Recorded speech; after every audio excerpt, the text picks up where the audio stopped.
Hello,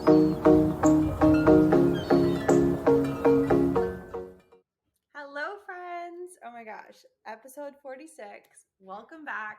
This episode was super requested, highly requested, however it is you want to say it. I had a lot of people saying and asking this question: Lauren, what habits do you need to be healthy, to be successful, and to feel freaking amazing long term? And every time I got asked that, I was like, wow, that is a really good podcast episode. And so, lo and behold, here we are. And I'm so excited to be sharing this with you. Today, what did I do? Oh, I'm training for a 10K. This has nothing to do with the podcast episode. I'm just running because I grew up being the type of person who just like can't run, dreaded it, hated running a mile in high school. And so I'm determined to feel really physically fit this year. And I was running yesterday. I ran a few days ago, and I have new running shoes coming today. I got purple or pink Hokas. I'm so excited. If you guys can see on YouTube, literally, I'm so excited. But hopefully you can hear it in my voice too. Anyways, that's my exciting thing today. Oh, and this weekend we're going to Colorado, which honestly, this episode fits right in with that plan for me because I'm doing a lot of the things that I'm talking about in this episode, even when I'm traveling, because they're that easy for you to keep up and like do in your day-to-day life, which is why it's really exciting. And I'm so happy that you're here. You all know the drill. We're going to start with who I was before I took the action steps from this episode.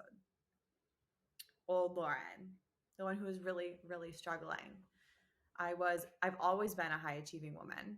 I've always been busy, and I've always added a lot of things to my plate and put a lot of stress on myself. And so like right now that's no different, but I just handle it a lot differently.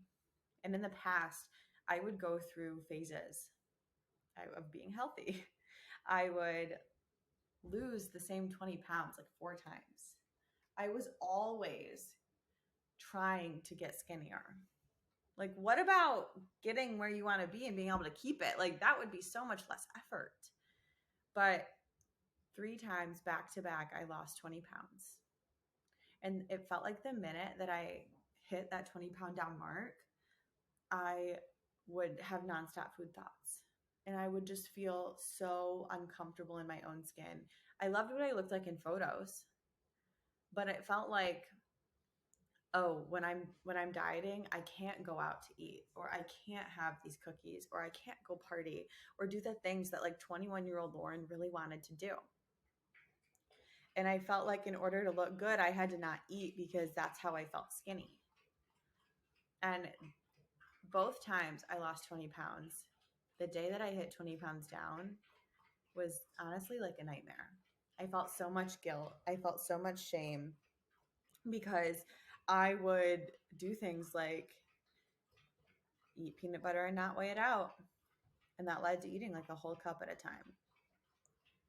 I would go partying with my friends because it was summertime when I went down. And I was like, why did I lose this weight if I'm not going to look hot as fuck in a bikini? And I would look hot, and then I would go and party and get plastered all weekend, every single weekend. Drinking, baking. I had such severe restriction within the diet and every single diet that I had no choice but to rebound once I got to where I wanted to be. Because the last thing that I wanted to do is keep doing the habits that I did to get there. And obviously you won't keep your results forever. Like I'm living, breathing proof of that. So let's shift into what it looks like, what you need to do in order to get your results and keep it. Because it's not that picture. I can tell you that much. Now imagine this, okay? Close your eyes. Let's think about this together. What if you could do habits today that not only got you your results, but they didn't suck to do them, and you genuinely wanted to keep doing them forever? What if you got confidence, happiness, support, you felt joy, and were so proud of these habits that you were doing, apart from the end goal, like apart from the result that you wanted? What if the habits that you were doing weren't restrictive? What if they were out of love for your body and there was no hateful self-talk or dieting? What if they were habits that you were excited to do and that you actually fought to make time for and genuinely got happiness thinking about? This is me now. And that's exactly how they will feel once you've achieved that for yourself. You guys, I'm having a little bit of a conundrum here. I can't pause this podcast and my dog just ripped a charger out of the wall. His name is Tuna. We're keeping it real here. Count to 20. I'm going to take these headphones off. I will be right back. 20 seconds. Give me 20 seconds.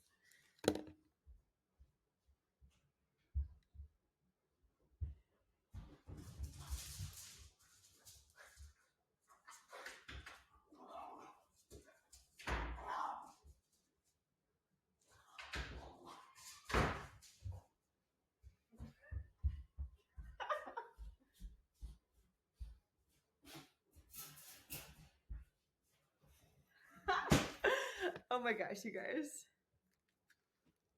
I'm back. Was that 20 seconds? What I did in that 20 seconds was run and get him, grab the charger out of his mouth, close all the doors in my house so he can't get anything else, and put him in the crate. My heart is racing. Okay, but let's pull it back in. So, did you imagine that? Having habits that you wanted to do on a day that made you happy? And how I'm living that life right now, and that's why I'm sharing with you how I got here. And I'm so happy that you're here. Okay, action steps. You all know that this is how it goes in the podcast here. Every single episode, I give you the deets and how you can achieve the topic of the episode. We have here 2 easy steps, and we're going to break it down. Number 1, think of the habits that get you to your goal. Throw them out the window. Throw them out right now. If you knew the correct habits, you'd likely have your goal right now, right? That means what you know about getting there is flawed or it's not sustainable. Okay, now that you are starting from a clean slate, number 2, I want you to think about your goals into 4 categories: nutrition, fitness, mindset, and recovery. If you want to lose 20 pounds of fat, you need to have these habits in all 4 categories, not just one or the other. So we're going to break it down into all 4 of those, and we're going to use losing weight or losing fat, for example, for this. But if you have another goal, it's okay. You can still apply them to these. I'm just going to use this as an example. No matter what number or how much fat you want to lose, this will apply to losing fat. Nutrition habit. You have to eat in a deficit, which means you're eating less than your body needs on a day-to-day basis. So you lose body mass. If you're eating less than 1,500 calories right now, you need to reverse diet and maintain as phases before you can go into a deficit. Your deficit needs to be whole foods. And your protein has to be high in order to not lose muscle during this time, because we want to get toned, right? We don't want to be quote unquote skinny fat. I don't advise eating less than 1,500 calories in your deficit, but this episode isn't just on nutrition, so I'm not going to go too deep into this. Next habit, fitness. Because we know that there is a recovery habit, fitness can't be 7 days a week. Let's aim for about 8,000 steps a day and a strength-based workout 3 to 4 times per week. That way, you have time for life, and fitness is just a part of your lifestyle. It's not the whole damn thing. Okay, got those? Third habit, mindset. If you're leveling up your body, you have to level up your mindset. Otherwise, you can advance in recovery, you can advance in fitness, you can advance in nutrition, but your mindset will continually hold you back from successfully keeping and achieving your goals until you level it up too. Like, speaking from experience, you guys, this was the biggest one that I was lacking. And this is why my coaching is like so mindset heavy. I recommend 1 to 3 mindset podcasts per week and daily journaling if you don't have a coach. I like my podcast, duh. Life Coach School is a really good one as well for education on mindset. And then Make Shift Happen is a really good one too by Samantha Daly. Fourth and final habit is recovery. Recovery is so important. If you're burnt out, you won't make progress towards your goals. Let's just focus on steps and stretching 3 to 4 times a week, depending on how many workouts you scheduled. So on the days you don't work out, do 5 minutes of stretching. Keep in mind, on recovery and fitness days, you should be aiming for 3 liters of water. Hydration, babe, okay? Also on the workout days too. And here are just some baseline general reminders. Be kind to yourself. Pick one of these habits from the 4 and start there. Don't expect to do everything because it's progress over perfection.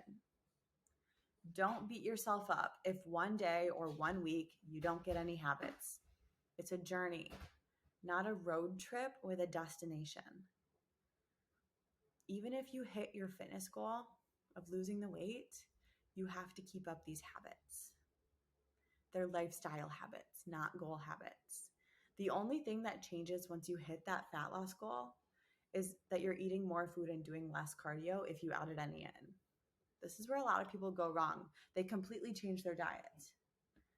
And by diet, I mean just what you eat, not some word to describe keto or intermittent fasting. You're not alone. I am so grateful I get to support you through this journey, whether it's here on this podcast, Instagram, Facebook, or within my coaching community. Now, I hope you're able to gain some insight into what life could look like without self-sabotage and without giving up on your goal, with knowing what habits that you can do. I'm your host, Lo. And if you liked this episode, please take the 30 seconds that it takes and review me on Spotify. All you have to do is click the 1 through 5 stars. Hopefully, I get 5. It helps me be shown to more listeners just like you.